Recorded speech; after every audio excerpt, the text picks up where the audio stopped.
কেকেআরের জন্য সুখবর, গম্ভীরের এক চালে কলকাতার অধিনায়ক হচ্ছেন সূর্য। এদিকে নিলামে রোহিতের রেকর্ড। আসুন দেখুন এই প্রতিবেদনটি।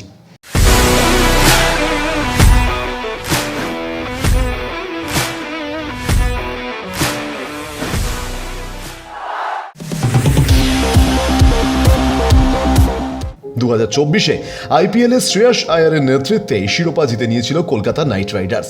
কিন্তু অবাক করার মতো খবর পাওয়া যাচ্ছে, আসন্ন আইপিএলের নিলামের আগেই নাকি ছেড়ে দেওয়া হবে শ্রেয়াস আয়ারকে।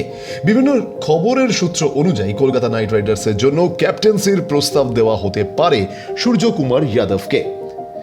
আর এইসবের পেছনে নাকি হাত রয়েছে স্বয়ং গৌতম গম্ভীরের। এবছরের কেকেআরের বর্তমান ক্যাপ্টেনের দায়িত্ব পেতে পারেন সূর্যকুমার যাদব।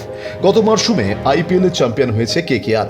মেন্টর গৌতম গম্ভীরের অধীনে এবং শ্রেয়াস আয়ারের নেতৃত্বে দুরন্ত ক্রিকেট উপহার দিয়েছিল শাহরুখ খানের দল।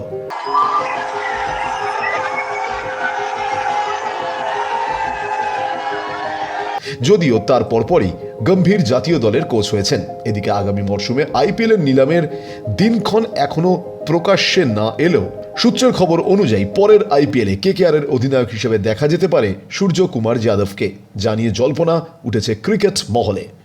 ব্যুরো রিপোর্ট, বাংলার পালস টিভি।